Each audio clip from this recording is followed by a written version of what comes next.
Good morning, dear students. Today I am going to explain the poem Character of a Happy Life, composed by Sir Henry Wotton, a great poet and critic of 17th century.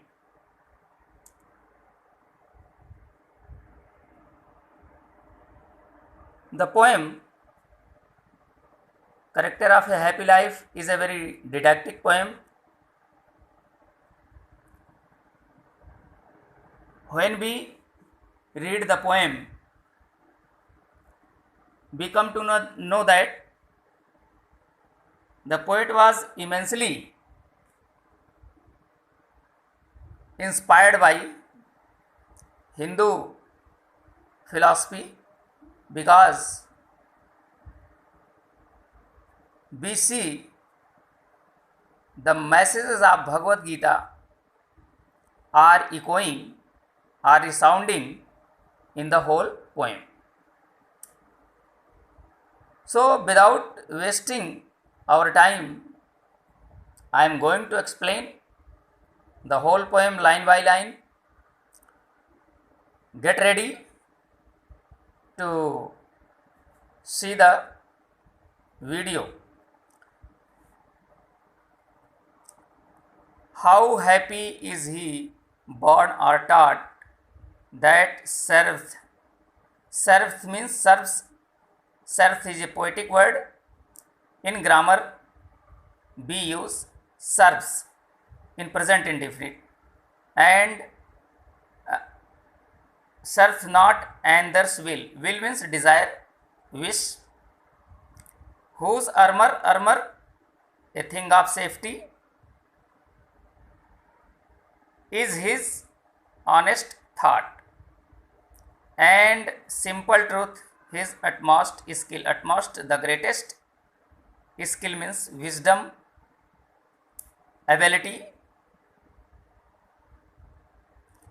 Now see the explanation in English. How happy is he born or taught that serves not and thus will. In the opening stanza of this beautiful poem, the poet is telling about a happy man. He says that a happy man is he who is not born or taught to serve the desires or wishes of other persons. In other words, I can say that a happy man is he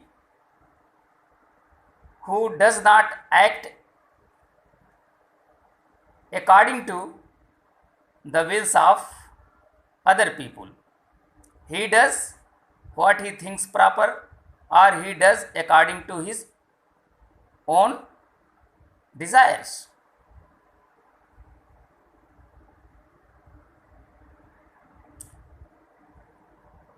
Whose armor is his honest thought. A happy man always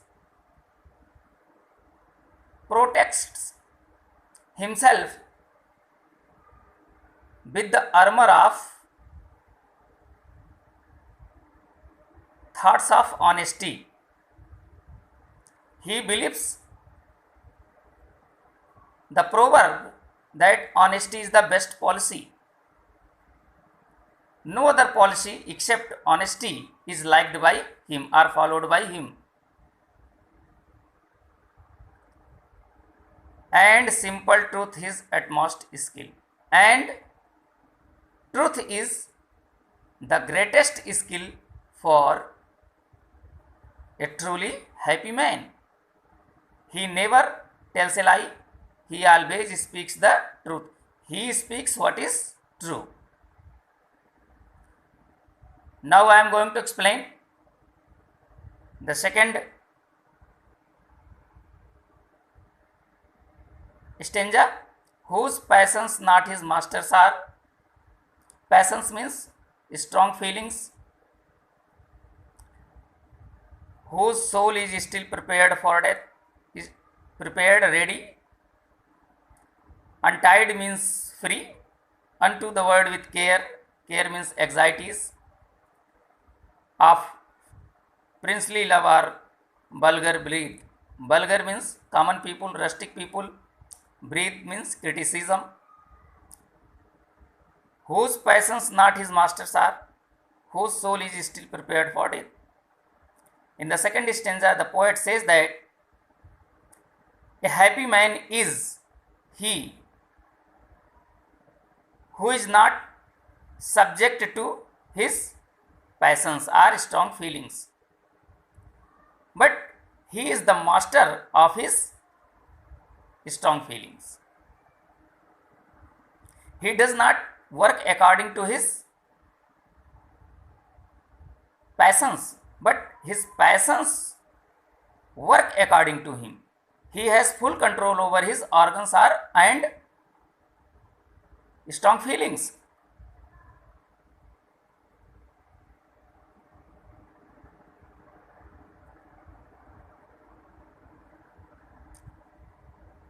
Whose soul is still prepared for death.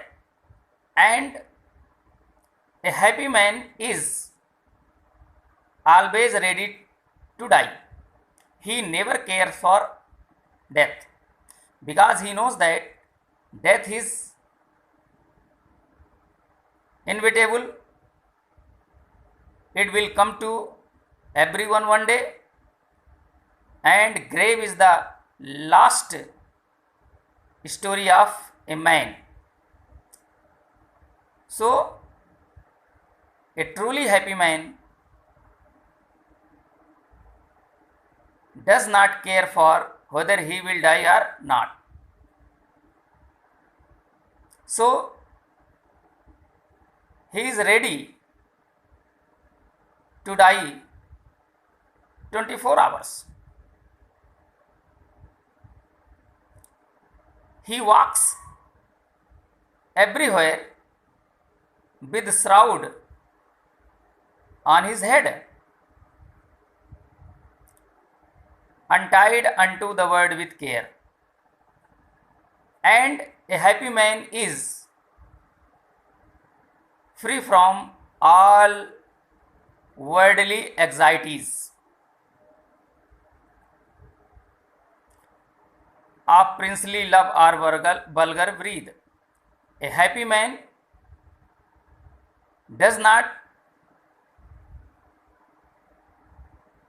want whether he will be loved by the kings or princes, or he will be criticized by common people.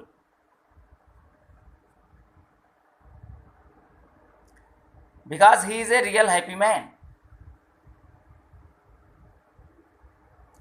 In the other words,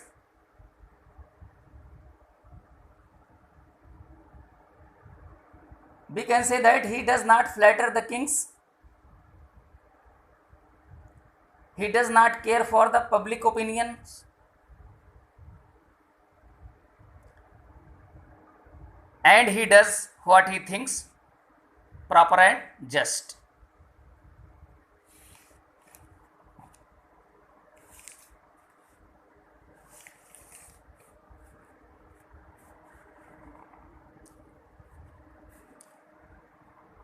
Now I am going to explain the third stanza.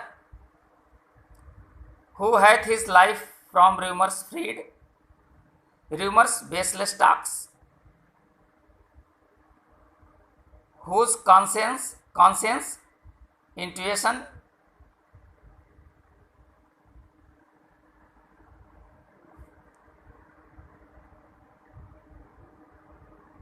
inner part of heart is his strong retreat, a place of refuge or shelter, whose state can neither flatterers feed. Flatterers,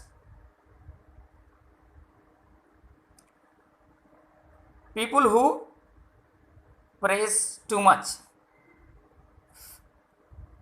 Feed means impressed or affected. Nor ruin. Ruin means destruction. Oppressors. Make oppressors. Oppressors. Cruel persons. Who hath his life from rumors freed. A happy man is he who has set his life free from baseless talks. A real happy man does not believe in false opinions or false rumors. He believes what is real. He does not believe what is unreal. So a happy man is never impressed with false things or false news. Whose conscience is his strong retreat.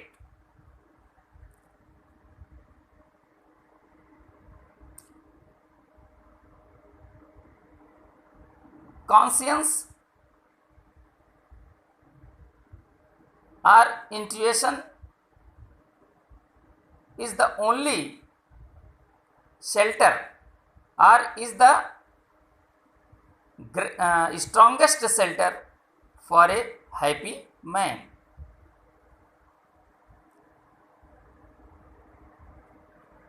A happy man feels himself relieved when he follows his conscience. He always follow his conscience, his heart.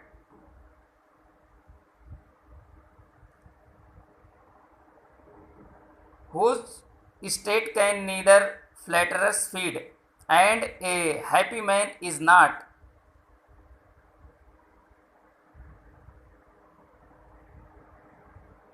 impressed with flatterers. He does not believe in flattery. He does not want that other people should praise me.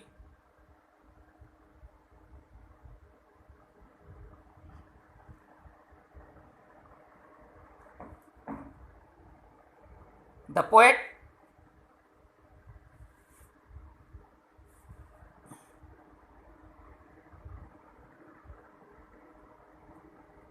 whose state can neither flatterers feed. A real happy man is never impressed by flatterers.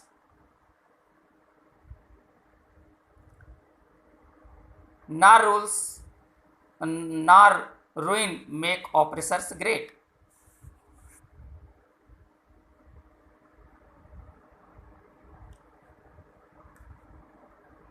He does not care for his ruin, nor ruin make oppressors great.